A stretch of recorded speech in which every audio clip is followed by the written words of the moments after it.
오늘 성령은 41번째 시간입니다. 성령을 기도하며 라는 제목으로 유다서 17절로 21절 보겠습니다. 유다서 17절로 21절입니다. 교회와의 관계에서 성령을 보고 있는지 14번째 시간이기도 합니다. 성령님은 교회를 세상부터 구별하시고 세상 안에서 우리를 지키시고 세상으로부터 받는 고난과 핍박 속에서 함께하고 계시는 중입니다. 지난주에 우리는 신앙의 유산을 계승시키시고 영지주의로 하여금 현실을 도피하게 하는 자들에게 예수 그리스도께서 육신을 입고 오셨다는 이야기를 기초로 현실을 사랑으로 살아내게끔 하시는 힘이다 라고까지 우리가 함께 확인한 바 있습니다. 오늘 우리는 외부의 실제 고난과 핍박 가운데 특별히 조롱이 가득할 때 성령님이 교회를 어떻게 이끄시는지를 함께 살펴보고자 합니다. 유다서 17절로 21절 말씀입니다. 찾으셨으면 교독하도록 하겠습니다. 사랑하는 자들아, 너희는 우리 주 예수 그리스도의 사도들이 미리 한 말을 기억하라. 그들이 너희에게 말하기를 마지막 때에 자기의 경건하지 않은 정욕대로 행하며 조롱하는 자들이 있으리라 하였나니, 이 사람들은 분열을 일으키는 자며 육에 속한 자며 성령이 없는 자니라. 사랑하는 자들아, 너희는 너희의 지극히 거룩한 믿음 위에 자신을 세우며 성령으로 기도하며 하나님의 사랑 안에서 자신을 지키며 영생에 이르도록 우리 주 예수 그리스도의 긍휼을 기다리라. 아멘. 예전에 학교에 갈 때 어린 시절이죠. 엄마가 갑자기 저를 부르면서 우산 가져가야 된다라고 이야기하는 경우가 있습니다. 그때 날씨가 굉장히 화창했고 절대 비가 올 것 같지 않은 맑은 날이었었죠. 그렇기 때문에 남들이 보기에 유난히 떤다라고 생각을 할 수 있겠다 싶어서 여느 아들들이 그랬던 것처럼 네 가져갈게요 라고 얘기해놓고 우선은 안 가져갔습니다. 그 결과 집에 돌아올 때쯤에는 비가 많이 내려서 흠뻑 젖어서 집에 돌아오게 되었죠. 도대체 엄마들은 어떻게 그 맑은 날에도 비가 올 것을 알고 있었을까? 라고 하는 질문을 종종 품곤 했었는데 그 이유가 매 순간 아들들을 위해서 아침마다 기상 예보를 챙겨보는 엄마의 사랑이라는 사실을 알게 되었었습니다. 물론 그것이 엄마의 사랑인 것을 알아도 저는 우산을 잘 가져가지 않곤 했었습니다. 유난 떤다라고 생각을 했던 것이죠. 사실 귀찮기 때문이었을 거예요. 우산을 가져가는 것 자체가, 챙기는 것 자체가 그냥 비 한번 맞고 말지 이런 생각이었을 수도 있었을 것 같아요. 근데 귀찮은 건 내 잘못이 되니까 엄마가 유난을 떤다라고 생각을 했다는 것이죠. 성경에서 보면요, 사랑하는 자의 말씀에 잘 순종한 사람이 있습니다. 저하고는 좀 다르죠. 바로 노아입니다. 비가 오지 않는데 비가 올 거라는 사실을 믿고 산 위에 배를 지어서 홍수를 대비한 자이죠. 우린 모두 다 성경을 끝까지 봤기 때문에 그가 정신병이 아니라 순종을 했다는 사실을 너무 잘 알고 있습니다. 그런데 그 당시에 그는 사람들로 하여금 대부분 순종보다는 정신병에 가깝다라고 이야기를 듣고 살아왔습니다. 하나님의 말씀에 순종하는 자인데 그 심판을 대비하는 자인데 그는 그 심판을 대비하는 시간 동안 조롱을 당해왔다는 것이죠. 가만 보면 성경에는 이렇게 조롱이 많이 등장하기 시작합니다. 여러분 시편 1장 1절 다 외우고 계실 거예요. 복 있는 자는 악인들의 길을 쫓지 아니하며 죄인들의 길에 서지 아니하며 오만한 자의 자리에 앉지 아니하니라 라고 했었을 때 여기 오만한 자를 직역을 하면 조롱하는 자, 비아냥대는 자라고도 이야기를 합니다. 하나님을 향하여서 하나님이 헛되다라고 이야기하는 자들이고 하나님을 믿고 있는 자들을 향하여 조롱하는 자들의 자리에 앉지 않는다는 것이죠. 공동번역과 쉬운 성경을 보면 그 뜻이 잘 나타나기도 합니다. 그뿐인가요? 또 잠언은 어떻습니까? 지혜를 멸시하고 거부하는 자들을 조롱한다라고도 이야기했었고 느헤미야가 성벽을 재건할 때 역시도 조롱을 받았었고 예레미야가 하나님의 심판을 선언하다 구덩이에 갇혔을 때도 그 구덩이 주변에서 그를 조롱하는 자들이 가득했었습니다. 그리고 예수님 역시도 십자가에 못 박혀 돌아가실 때 조롱을 피할 수 없었습니다. 오늘날 예수 그리스도를 믿고 살아가는 우리는 어떤 조롱을 받고 있습니까? 당장 비가 오지 않는다면 우산을 챙기지 않았던 저처럼 구원을 위해서 방주를 짓고 있는 자들을 비웃던 노아의 시대처럼 오늘날도 조롱하는 자들은 가득합니다. 그래서 오늘 유다서 18절은요 이렇게 분명하게 경고하고 있어요. 마지막 때에 자기의 경건하지 않은 정욕대로 행하며 조롱하는 자들이 있으리라.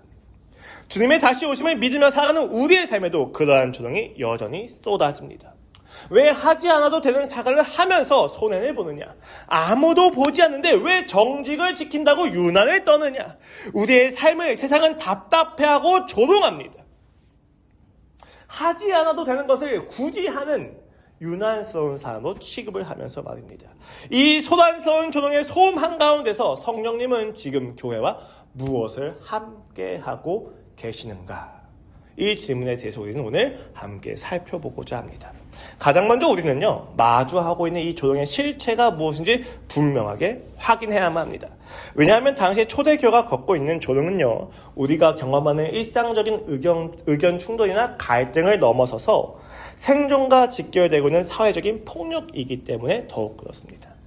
당시의 로마 사회는 황제 숭배를 중심으로 모든 종교를 허용해 주는 것 아래에서 많은 신들의 진노 앞에서 두려워 떨고 있었어요. 그래서 그 도시 단위로 그러한 우상 숭배를 잘 종용해서 그 신들의 변덕을 부려서 진노를 우리한테 행하지 않도록 하기 위해서 사람들을 잘 관리하고 있는 중에 있었습니다. 그런데 기독교인들이 딱 나타나서 무엇을 안 하기 시작합니까? 우상 숭배를 안 하기 시작합니다.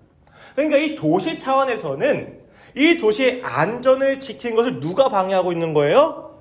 유일신 신앙을 가지고 유난을 떨고 있는 그리스도인들이 방해를 하고 있는 거예요. 그래서 당시에 그리스도인들이 뭐라고 이야기합니까?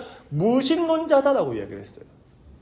너희는 지금 당장 우리에게 진노를 쏟아 부을 수 있는 그리스와 로마에 있는 여러 가지 신들을 왜 안 믿고 있느냐는 거죠. 너희는 신을 안 믿는 자다라고 하는 거죠. 심지어 기독교인들은 어떤 문제가 있습니까? 당시 로마는 힘과 폭력을 가지고 미덕이라고 생각하는 사람들이에요. 그런데 오래 참고 겸손하고 온유하고 심령이 가난하다고 얘기합니다. 유난이죠. 유난히 더 도덕을 잘 지킵니다. 유난히 혼전순결에 대해서 민감합니다. 유난히 도덕과 윤리에 대해서 민감해서 주위에 있는 사람들이 그냥 아무렇지도 않게 행할 때마다 불편해지기 시작하는 거예요. 그래서 그리스도인들은 그들로부터 조롱을 받습니다. 야, 굳이 그렇게 해야 돼? 굳이 그렇게 너 혼자 잘난 것처럼 살아야 돼? 너 혼자 지조를 지키는 것처럼 살아야 돼? 라는 생각을 들으면서 그만 유난 떨고 우리랑 같이 타협하고 그냥 살자 좀. 이런 이야기를 듣고 있었다는 거예요. 심지어 오늘 유다서를 보시면요, 조금 더 깊고 교활한 조롱의 형태가 나타나기 시작합니다. 왜냐하면요, 지금 이 교회를 조롱하는 게 교회 밖에 있는 로마와 세상이 아니라 교회 내부에 있는 자들이었기 때문이에요. 3절을 잠깐 읽어드리도록 하겠습니다.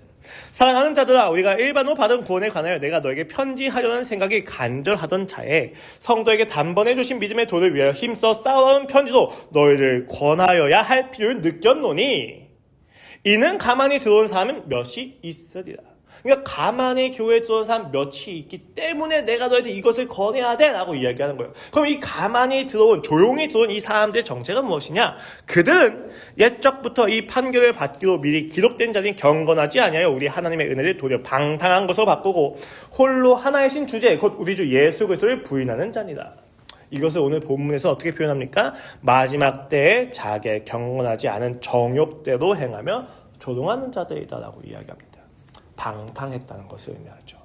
신앙을 가지고 있는데도 불구하고 저번 주에 우리가 함께 살펴봤던 것처럼 야, 육체는 중요하지 않으니까 어차피 썩어질 거니까 우리 마음대로 살아도 돼. 마음대로 살면서 고난을 받지 않으면서 핍박을 피하면서 내가 하나님과의 고급한 지식만 알고 있으면 우린 다 괜찮아. 예수님이 받았던 그 고난을 우리는 안 받아도 돼 라고 이야기하면서 방탕하던 자들이 지금 그들을 조롱하고 있다. 야, 왜 그렇게 육체를 위해서 힘쓰냐, 정결을 위해서 힘쓰냐 라고 조롱을 하고 있었다는 것입니다. 정욕대로 말입니다. 이 조롱의 실체를 유다서 전체에서는 3가지 정도로 이야기합니다. 첫 번째는 육체의 정욕을 따른다고 하는 점에서 그들의 거룩한 삶과 율법을 지키려고 노력하는 것을 촌스럽고 답답하다고 이야기한 자들이었다는 거예요. 그들은 자신의 정욕을 따르고 있었고 그들은 자신의 육체 밖에 없는 것처럼 믿고 살았습니다. 그리고 그들은 비밀한 지식을 알게 되면 이 썩어질 육체는 아무런 상관이 없을 거라고 생각을 하고 있었던 것이죠. 오늘날 우리가 힘써서 지키려고 했던 많은 율법과 윤리와 도덕과 사람들에게 덕이 되려고 했던 많은 행동들을 보고 뭐라고 이야기합니까? 굳이 라고 하는 거예요. 여러분 모두 다 아실 거예요. 로마서를 보시면요, 바울이 우상에게 바쳐진 재물에 대해서 이야기를 하는 장면이 있습니다. 그때 내용이 무엇입니까? 형제를 넘어뜨리는 거라면 내가 옳다는 것을 알고 있다 할지라도 옳은 것을 주장할 수 있는 권리를 포기할 줄 알아야 된다라고 이야기합니다. 우상에게 바쳐진 재물 아무 소용없어요. 왜요? 우상은 없는 거니까. 근데 바울은 그것을 보고 넘어질 자를 고려해서 내가 알고 있는 옳은 것을 행하지 않겠다라고 이야기를 하는 것이죠. 그럼 지금 이 정욕대로 행하는 자들은 어떤 자들입니까? 내가 알고 있는 옳은 것을 관철시키는데 누군가 넘어진다고 하도 상관없다예요. 야, 우상에게 바쳐진 재물 그거 우상 없는 거잖아. 그러니까 나 이거 마음대로 먹고 산다라는 거예요. 그거에 대해서 걸려 넘어지든 너희가 의심을 하든 너희가 절망을 하든지 간에 난 상관이 없어. 이게 옳은 건데 뭐. 비밀한 지식과 옳음을 폭력으로 가지고 내 마음대로 하겠다라고 하는 자들이 있다는 것입니다. 오늘날에도 마찬가지죠. 우리가 알고 있는 조금 더 나은 신학적 지식, 내가 조금 더 알고 있는 성경의 분명한 확신과 정보를 가지고 그것을 따르지 않는 자들 우리는 비난하고 무시하고 경멸합니다. 야, 그것도 모르냐? 그거 아니라니까. 여러분, 담배 피는 게 죄입니까? 아니죠. 주초금지가 된 지 한국은 100년이 채 안 넘었어요. 150년 정도 됐나? 그래서 그들에게 이야기하는 거죠. 야, 담배 피고 술 마신 거 아무 죄가 아니야 라고 그들 앞에서 아무렇지도 않게 담배를 피고 술을 마십니다. 과연 그것이 신앙에 맞습니까? 육체의 정욕대로 행하는 것입니다. 또 두 번째는 영적인 권위를 조롱한다고 8절에서 이야기를 합니다. 그런데 꿈꾸는 이 사람들도 그와 같이 육체를 더럽히며 권위를 업신여기며 영광을 비방하는도다. 사도부터 계승되어져 있는 복음과 가르침이 있는데 이들은 어떤 것을 이야기합니까? 자신들이 꾼 꿈과 신비한 계시들을 더 낮게 여기고 있었다는 거예요. 사도들이 어떤 복음을 가르쳤던지 간에 예수 그리스도가 무엇을 했던지 간에 내가 지금 당장 경험했던 경험과 주관성과 꿈이 훨씬 더 대단하다고 생각을 했다는 것입니다. 이러한 사람들의 삶에 어떤 현상이 나타나기 시작합니까? 사도들의 권위를 무시하기 시작합니다. 교회의 권위를 무시하기 시작합니다. 내가 듣고 내가 확신하는 것이 신앙이 되어져 버립니다. 그러한 자들이 지금 조롱을 하고 있다는 것이죠. 육체의 정욕을 따르고 영적 권위를 조롱하는 자들을 우리가 함께 모았을 때 유다서는 그들의 정체를 하나님의 마지막 날 재림과 최후 심판을 조롱하는 자들인 것처럼 묘사하고 있습니다. 이것이 세 번째죠. 그들이 조롱하는 것은 무엇입니까? 하나님의 최후 심판은 없다라는 것입니다. 그가 다시 오지 않으신다는 것입니다. 이와 같이 조롱을 살펴보았을 때 우리는 오늘 본문에서 언급되고 있는 조롱이 단순히 농담이나 비아냥이 아니라 핍박보다 무서운 영적인 공격이라는 사실을 확신하게 됩니다. 세상의 가치관으로 교회를 무너뜨리고 해체하고 세상과 다를 바 없이 만들려고 하는 전략인 것이죠. 그래서 19절은 이와 같이 그들을 묘사합니다. 이 사람들은 분열을 일으키는 자며 육에 속한 자며 성령이 없는 자니다. 교회는 성령으로 세워지고 있는데 그들은 성령이 없다고 이야기합니다. 왜요? 그들이 자신들의 확신에 치우쳐서 예수님에 대해서는 어떠한 믿음도 안 가지고 있기 때문입니다. 여러분, 조롱이 무서운 이유가 바로 여기에 있습니다. 예수님을 무시하고 나를 높이는 그 순간부터 조롱을 받는 사람들은요, 내가 무지하고 덜 떨어지고 무언가 잘 몰라서 촌스러운 사람이 되어버립니다. 급이 낮은 사람처럼 여겨지게 되는 것이죠. 이것을 우리가 수치심과 초라함이라고 이야기할 수 있고 사회학적으로는 모멸감이라고 이야기할 수 있을 것입니다. 모멸감이 무엇입니까? 삶을 망가뜨리는 가장 파괴적인 감정 중 하나인데 존재 가치를 부정하고 무가치하고 열등한 존재로 우리를 깎아내리게 만드는 사회적인 함의입니다. 이때 조롱은 의견 차이를 넘어서 권력이 작용하는 결과이기도 하죠. 다수를 차지하고 있는 주지가 자신들과 다른 방식을 고수하는 소수를 비웃고 선을 긋고 폭력을 가하는 방식입니다. 은근히 메시지를 던지는 것이죠. 너희는 이 시대에 뒤떨어졌다. 너희는 세련되지 못하고 촌스럽다. 너희가 믿는 그 고도한 가치관 때문에 너희는 우리와 함께 교제할 수 없다라고 이야기를 하기 시작하는 겁니다. 일종의 엘리트주의인데 그것이 더 넘어서서 모멸적인 조롱의 시선을 주는 권력 집단이 되었다는 것이죠. 이때 우리의 내면에선 깊은 수치심과 초라함이 찾아오게 됩니다. 내가 무언가 잘못한 거 아닌가? 내가 무언가 잘못 알고 있던 거 아닌가? 스스로 의심하게 됩니다. 화려하고 당당하게 본능대로 살아가는 세상 사람들 앞에서 주일마다 예배의 자리를 지키고 있는 내가 너무 한심해 보이는 거예요. 매 주마다 핫플레이스에 가서 많은 사람들과 얼마나 SNS를 계속 꾸미고 싹 올라가는 그들 앞에서 나는 정작 주일마다 교회 예배당에 와서 초라하게 기도하고 눈물 흘리고 하는 것이 너무 한심해 보이기 시작하는 것입니다. 무엇이 그들을 한심하게 만들었습니까? 조롱입니다. 그 조롱을 듣다 보면 나도 스스로를 초라하고 작게 보기 시작하는 것이죠. 당시에 교회 안에 들어왔던 거짓 교사들이 노린 것이 바로 이것이었습니다. 스스로를 영적으로 깨어있는 세련된 엘리트인 것처럼 포장을 하고 자신들이 아닌 자들을 한심하고 촌스럽게 낙인을 찍어서 스스로 의를 챙기고 있던 것입니다. 야, 아직도 그 낡고 고도한 율법에 얽어매어져 있니? 야, 우리 하나님이 주신 은혜는 자유롭기 때문에 우리 마음대로 살아도 되는 거야. 너 너무 촌스럽다 라고 이야기하기 시작하는 거죠. 우리의 신앙이 답답하다고 생각하기 시작하는 겁니다. 신앙을 지키는 자신의 모습이 급이 낮은 것처럼 느껴지고 동시에 깊은 수치감을 느끼면서 우리는 어떻게 합니까? 나도 그들을 따라서 조금 더 세련되게 살아야 되는 것 같은 필요를 느끼기 시작합니다. 이웃을 챙기지 않고 덕을 세우는 것에 관심이 없고 나의 신앙만을 위해서 살아가는 이기적인 신앙에 빠지기 시작하는 것이죠. 정보는 있고 지식은 있고 트렌디한 이야기는 할지 모르겠지만 그들의 삶에 사랑의 열매는 맺혀지지 않는다는 것입니다. 여러분, 오늘날은 다릅니까? 1세기 로마 시대의 조롱은 오늘날 더 교묘하고 세련되게 들어와 있지 않습니까? 지금의 시대는 SNS가 더 발달되게 되면서 어떤 현상이 일어나게 합니까? 타인과 나를 비교하게 만들죠. 화려한 여가 문화와 소비를 자랑하고 있는 가운데서 저마다가 내가 제일 인싸야 라고 하는 것을 자랑하는 가운데 기독교인들은 조롱을 당하고 있습니다. 우린 인싸에 소속되지 못하는 것처럼 말입니다. 혹은 신앙마저도 인싸가 있고 아싸가 있는 것처럼 느껴지죠.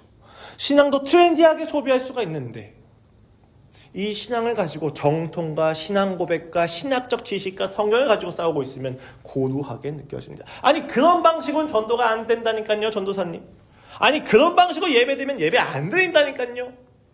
예배를 좀 더 트렌디하고 열려있는 개방적인 걸로 우리가 만들기 시작하면서 우리가 진짜 지켜내야만 하는 가치를 조롱하기 시작합니다, 여러분.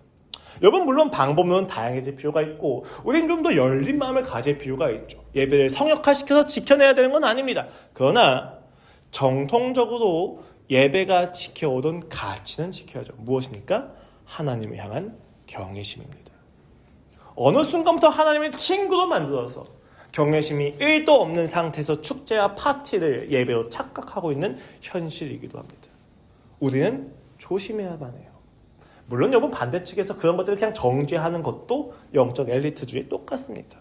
저것 아니야, 이것만 맞아 라고 이야기하면서 여기서 어떠한 생명도 없이 예배를 반복한다면 육체의 정욕대로 사던 자들과 무엇이 다릅니까? 본질이 빠져 있다는 것이죠. 우린 그렇게 조롱 속에서 내 청춘만 뒤처지는 것처럼 하나님을 원망하기 시작합니다. 아니, 주님, 내가 지금까지 하나님을 열심히 따라왔는데 이게 뭡니까? 이 세상은 이렇게 핫한데 하나님은 왜 그렇게 무섭기만 합니까? 왜 이렇게 재미없기만 합니까? 라고 이야기를 하기 시작하는 거예요. 다 어디서 시작된 겁니까? 조롱을 듣는 것을 내 인생의 주인으로 삼기 시작했던 부분에서 시작이 되는 거예요. 여러분, 조롱이 무서운 건 바로 그것입니다. 어느샌가 내 가치관에 주인이 되어져 있습니다. 여러분, 듣는 게 왜 그토록 중요합니까? 내가 어떤 내용을 보는지가 왜 그토록 중요합니까? 내가 보고 듣는 것이 나를 구성하기 때문이에요. 끊임없이 기독교를 비아냥대고 조롱하고 있는 그들을 보면요, 나도 기독교를 조롱하기 시작합니다. 왜냐하면 설득력이 있거든요. 여러분, 실존주의 문화를 계속 보다 보면 하나님을 부당하고 부조리한 존재로만 생각을 하게 됩니다. 그 하나님이 가지고 계신 놀라운 공의와 그분의 아름다움을 신경 쓰지 않기 시작해요. 여러분, 우리가 서구 문화에서 기독교가 주인 되어서 살았던 그 시대를 계속해서 비판을 하죠. 그래서 뭐라고 이야기해요? 중세시대? 암흑시대라고 이야기를 합니다. 그러나 그 중세시대만큼 찬란하게 발명품이 나온 시대도 없어요. 더 나아가서 기독교가 있었기 때문에 인권이 있었고 기독교가 있었기 때문에 복지가 있었던 사실을 사람들은 다 까먹어버립니다. 노예 해방을 일으키던 동력이 항상 어디가 있었어요? 무슬림이 있었습니까? 이슬람이 있었어요? 불교가 있었어요? 아니요, 걔는 관심이 없어요. 기독교만 노예에 대해서 관심이 가지고 있었죠. 우린 기독교가 얼마나 아름다운 가치였는지에 대해서, 우린 기독교가 얼마나 놀라운 일을 이 세상에서 했는지에 대해서 관심을 끄고 기독교가 나쁘다고만 생각합니다. 권력하고 유착되었다는 사실만 기억합니다. 왜 그렇습니까? 우리가 보고 듣는 것이 세속화의 바람과 함께 기독교나 종교를 욕하기 시작했기 때문이에요. 거기에 우리의 신경이 다 쏠려 있는 거죠. 우리가 핫플레이스를 다니면서 자기 인생을 자랑하고 있는 사람들이 그들 계속 있다 보면 어떻게 돼요? 그게 인생의 가치인 것처럼 보입니다. 왜요? 난 못하고 있거든요. 그들이 그러한 인생을 살아가면서 겪는 공허함에 대해서는 보지 못하니까 나는 그것이 다인 것처럼 보입니다. 무엇이 지금 나를 만들고 있는 겁니까? 나를 조종하고 있는 그들의 사상과 가치관이 나를 끊임없이 결정짓는 것을 받아들이는 거예요. 우리가 조심해야 될 이유가 거기에 있습니다. 웹툰이나 웹소설이나 영화나 여러 가지 드라마를 볼 때 우리가 항상 마음을 지켜내야만 하는 이유가 거기에 있어요. 내가 성경을 가지고 이 세상을 해석해내는 것이 아니라 세상에게 해석을 당해버립니다. 이것은 수치가 맞아요. 하나님을 주인 삼는다고 하는 사람들이 하나님의 종으로 만들어서 세상을 주인 삼아서 하나님을 해석해버립니다. 세상이 던지는 하나님을 향한 여러 가지 부조리와 부당함과 무지와 의문들에 대해서는 절대적인 것처럼 받아들이면서 하나님이 이 세상에 지금까지 해왔던 많은 열매들을 다 무시하고 조동하기 시작합니다. 그래서 그렇게 냉소짓고 비아냥대고 있는 사람들이 만들어낸 결과가 무엇입니까? 그들이 세상에 어떠한 것을 기여했습니까? 노예 해방을 위해서 그 믿는 자들이 분투하고 있었을 때 그들은 도대체 무엇을 하고 있었습니까? 우리는 조금 더 깊이 생각을 해봐야 된다는 것이죠. 우리가 이 깊은 수치심과 초라함으로 무너져 내릴 때 성령님은 그 안에서 무엇을 하고 계셨느냐? 오늘 유다서는 성령님이 우리를 세우고 계셨다라고 이야기합니다. 그 조동이 극심한 가운데 성령님이 우리를 그 마음에서부터 하나하나 세우고 계셨고 거기에 관심이 있었다고 이야기를 해요. 20절입니다. 사랑하는 자들아 너희는 너희의 지극히 거룩한 믿음 위에 자신을 세우며 성령으로 기도하며 하나님의 사랑 안에서 자신을 지키며 영생에 이르도록 우리 주 예수 그리스도의 긍휼을 기다리라.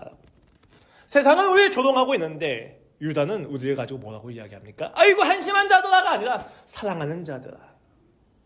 하나님 안에서의 우리의 정체성을 정확하게 이야기합니다. 너희는 하나님의 상을 받고 있는 자다. 너희는 감히 조롱받을 수 있는 자가 아니다.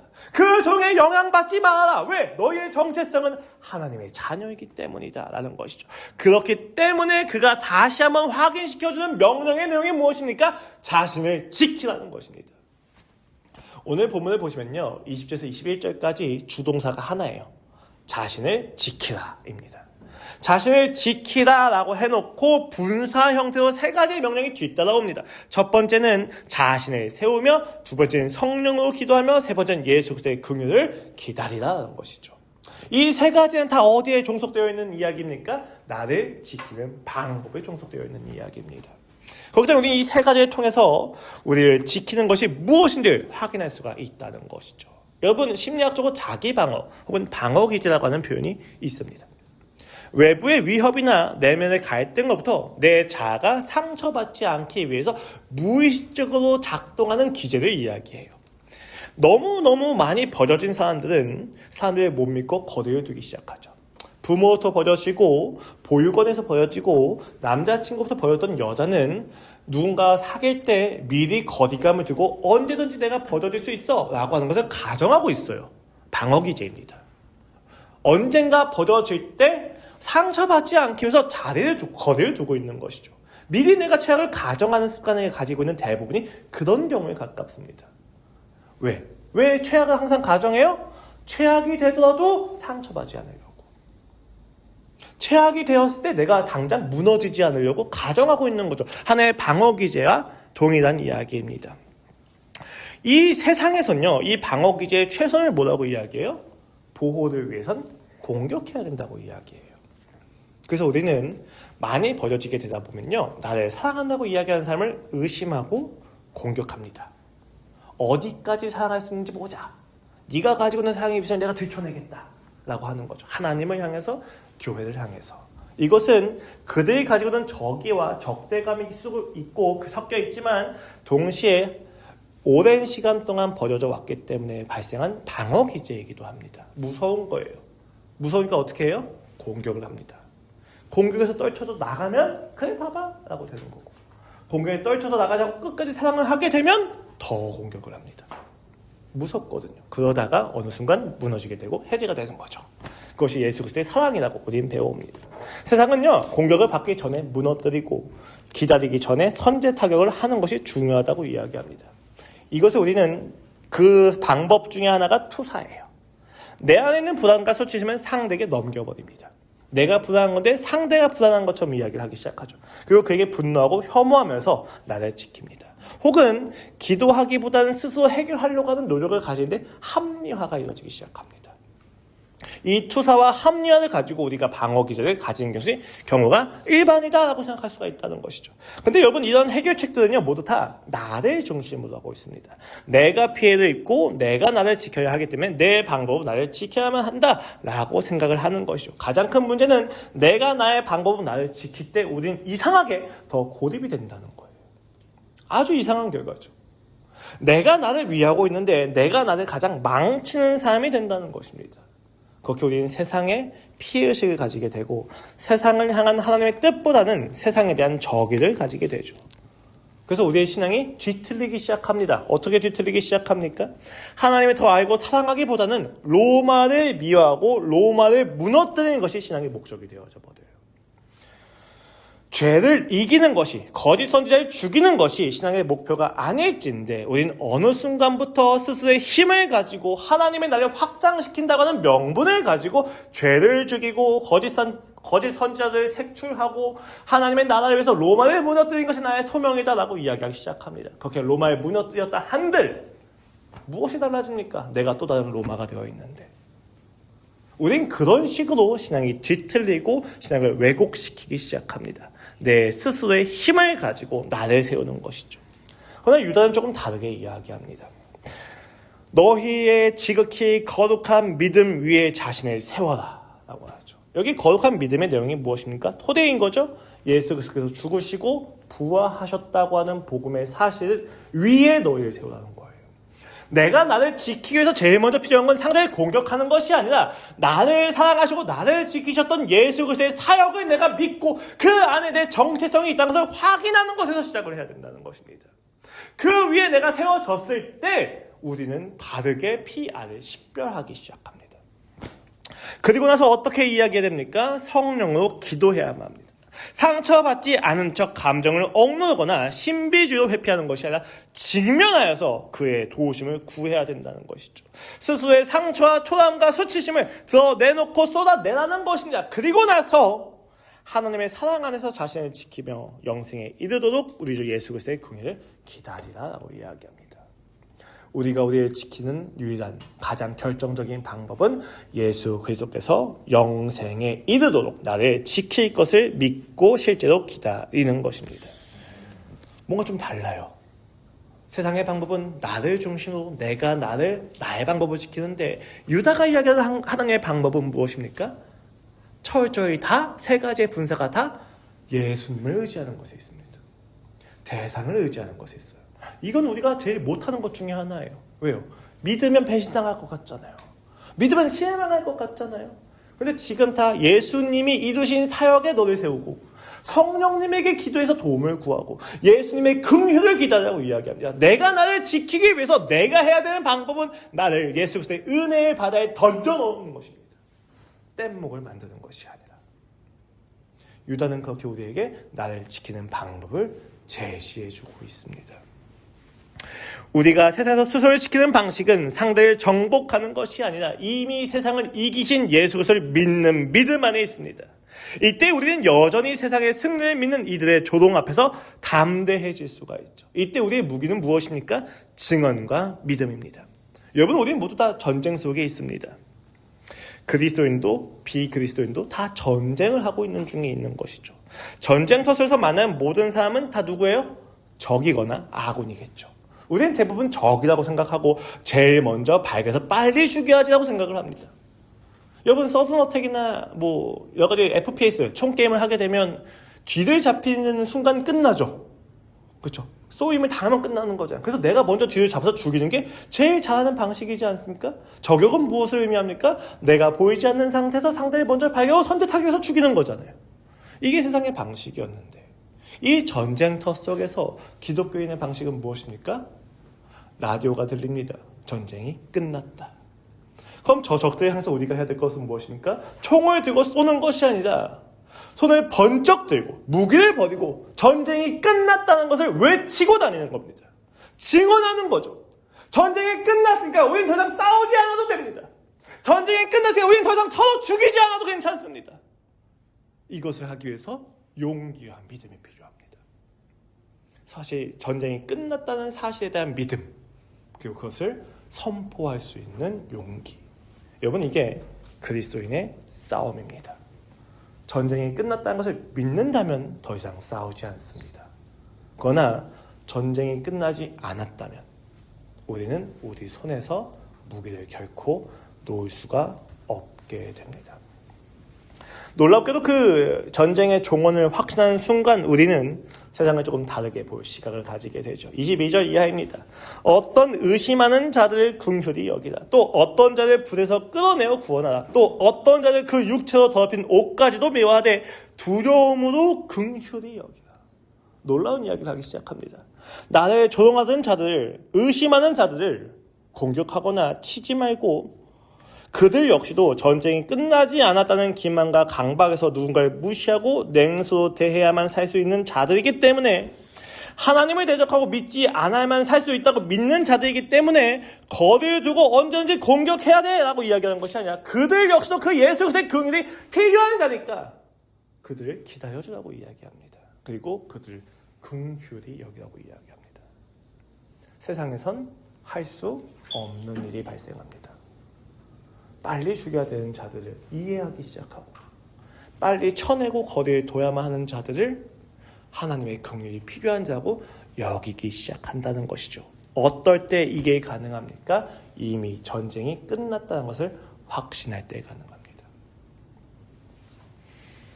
말할 수 없는 성령님의 탄식에 참여하여 예수 그리스도의 긍휼을 기다리게 되는 것이죠. 이때 세상은 우리의 적이 맞습니다.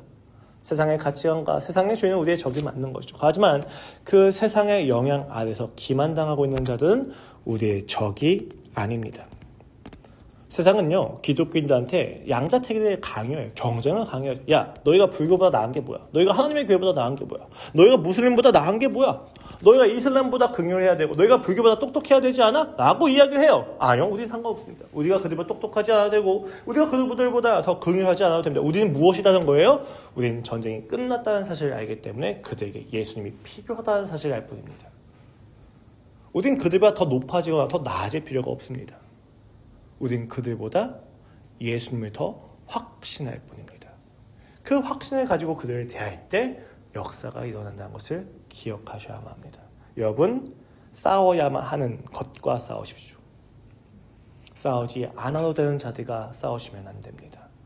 싸우는 순간 그들이 나의 주인이 되어진다는 것을 기억하셔야만 합니다. 그러니까 싸우시려면 하나님과 싸우세요. 어차피 하나님이 이기실 거니까. 그와 그에게 원망하고 그에게 탄원하고 탄식하면서 차라리 그와 싸우십시오.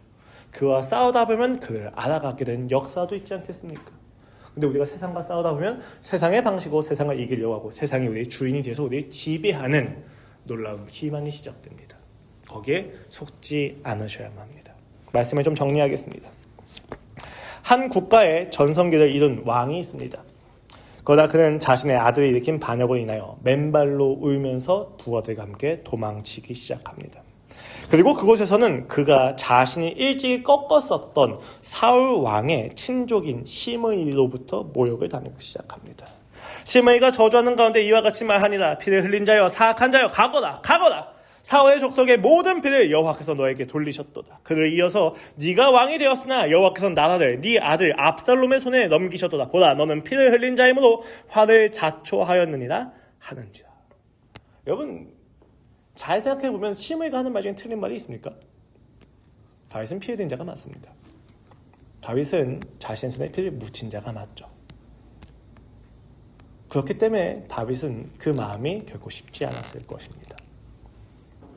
그런데 그때 그의 부하 중에 한 명인 아비새가 일어나 이야기합니다.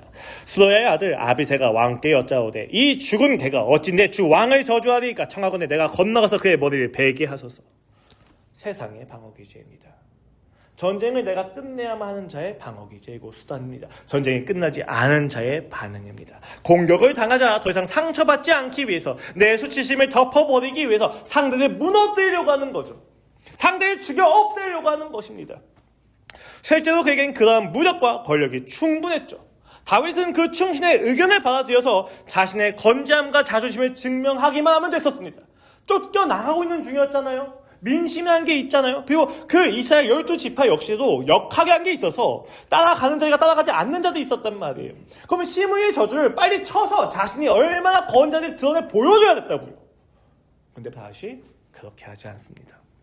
왕이 이르되 수로의 아들들아 내가 너희와 무슨 상관이 있느냐. 그가 저주하는 것은 여호와께서 그에게 다윗을 저주하라 하심이니 네가 어찌 그리하였느냐 할 자가 누구겠느냐 하고 또 다윗이 아비새와 모든 신하들에게 이르되 내 몸에서 난 아들도 내 생명을 해하려 하거든 하물며 이 베냐민 사람이냐. 여호와께서 그에게 명령하신 것이니 그가 저주하게 내버려두라. 혹시 여호와께서 나의 원통함을 관찰하시리니 오늘 그 저주 때문에 여호와께서 손으로 내게 갚아주시리라 하고 다윗은 조롱하는 자를 꺾으려고 하지 않습니다. 자신의 억울함과 수치심을 안고 하나님에 나아가서 하나님의 결정에게 자신을 의탁하기 시작합니다. 변호와 합리화와 투사가 아니라 주님을 앙망하는 자세로 그를 바라보기 시작합니다. 지금 다윗의 시선은 조롱하는 자가 아니라 조롱을 허락하신 하나님에게 박혀져 있고 그는 그곳에서 싸우지 않습니다. 왜요?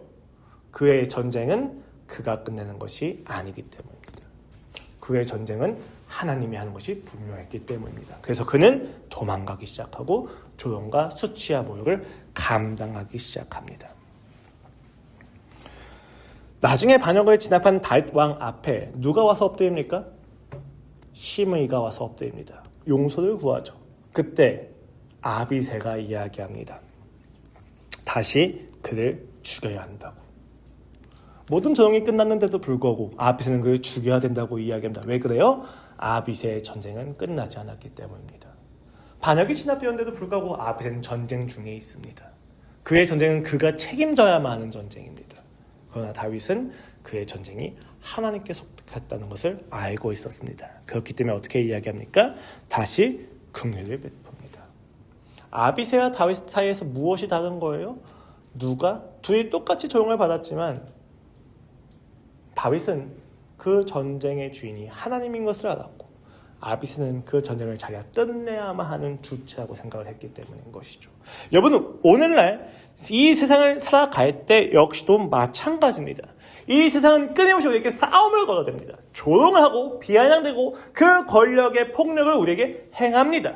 그때 이 조롱 앞에서 우리가 우리의 방법대로 우리의 수단을 가지고 나를 지키려고 하면 우린 도리어 더 세상과 같이 살아가게 될 것입니다. 내가 지키려고 했던 것이 무엇인지 잃어버리게 될 것입니다. 그러나 이 모든 전쟁이 하나님께 속해 있다는 것을 알고 있었을 때, 이 전쟁을 이미 예수 그리스도가 끝내셨다는 걸 알고 계셨을 때 우리의 있는 불안과 수치심은 그 볼 앞에서 평안해지기 시작할 겁니다. 그것을 믿으셔야 합니다. 그 방법 외에는 이 세상을 이길 방법이 없다는 것을 확신하셔야만 합니다. 우리의 유일한 방어는 칼을 뽑아서 세상을 찌르는 것이 아닙니다. 세상과 똑같이 분나고 세상보다 더 영악하게 성공해서 저들의 콧대를 꺾어주는 것이 우리의 목적과 방법이 아닙니다. 이 모든 상황을 감찰하시는 하나님께 나를 온전히 맡겨드렸을 때, 나를 비우는 세상을 향해서 저기가 아닌 긍휼의 시선을 던지게 되었을 때, 우리에게 돌을 던지는 그들을 원수로 대하지 않고 오히려 영적인 불에서 그들을 끌어내어 구원해야 될 필요성을 느끼고 있었을 때 우리는 이 성경이 가장 위대한 승리의 이야기라는 사실을 알게 될 것입니다. 성경은 비참함과 비루함을 권면하는 이야기가 아니라 이미 승리한 자들이 어떻게 살아내야만 하는지를 보여주는 이야기이기 때문입니다. 그렇기 때문에 유다서에서 유다는 권면합니다. 너를 지키라.